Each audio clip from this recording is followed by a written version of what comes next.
Hello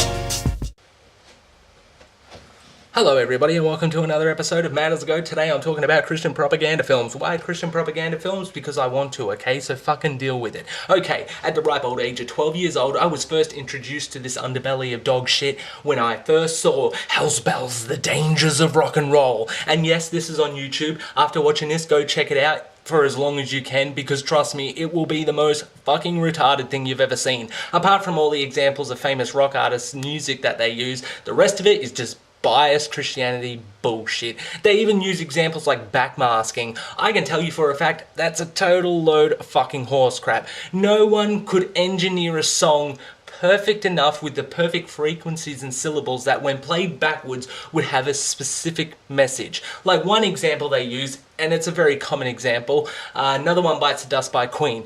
Played backwards, the chorus, and apparently it says, it's fun to smoke marijuana. This is what it actually says.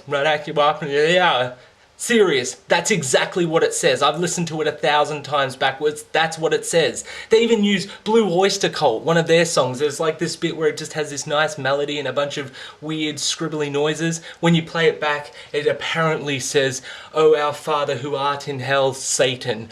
I fucking doubt that they're good enough to make music that would be perfectly engineered, that when played backwards would deliberately have a satanic message. If there even was a fucking one example, just one, that was actually true, that when played backwards had a satanic message, then it's an accident. No one is good enough to do that. I'm sorry, it's not possible, alright? So take your backmasking, shine it up, and stick it up your fucking ass, because it's a bunch of fucking bullshit. Another thing they do in these films, and they do it in pretty much all Christian propaganda films, is use examples from like teen suicides and murders and say that it was all because of Satan and rock music. Firstly, that's more offensive than anything I've ever said. Like the kids from Columbine, Dylan Klebold and Eric Harris, went in the school, shut everyone up.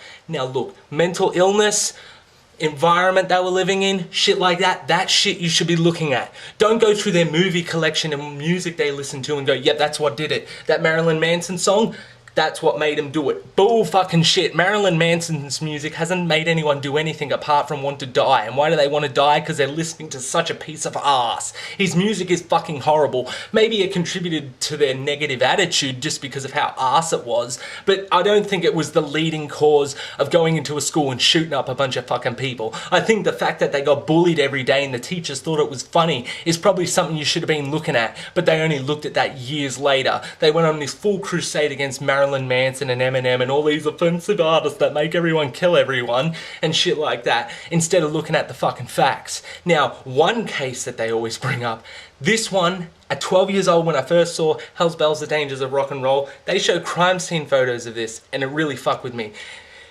This is the newspaper article. It's about a young boy, 14 years old, Tommy Sullivan.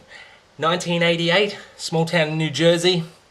Young boy got into Satanism, but not LaVeyan Satanism, more of an unorganized fantasy, kind of deliberately trying to be evil, trying to, make sense of the evil thoughts in your head kind of Satanism, right? And he also had an interest in heavy metal music, but who doesn't?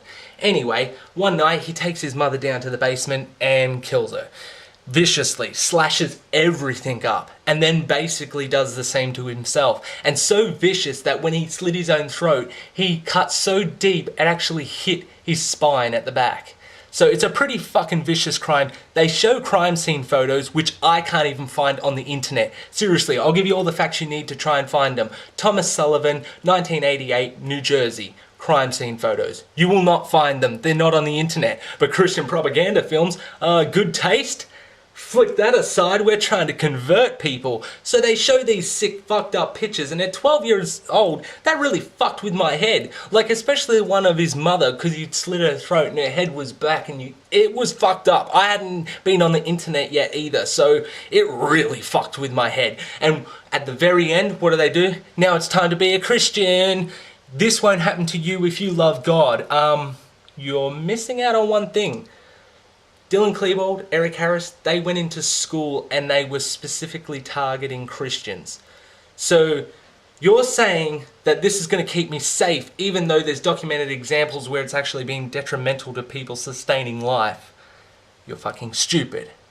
But nonetheless, I still love these documentaries. Why? Because I kind of admire the fact that they're so hard set in their fucking beliefs that they ain't gonna let good taste or logic or anything sway them. They're like, fuck you, God is awesome. That's all I got to say about that. See you on the potato side. Unless you fucking leave.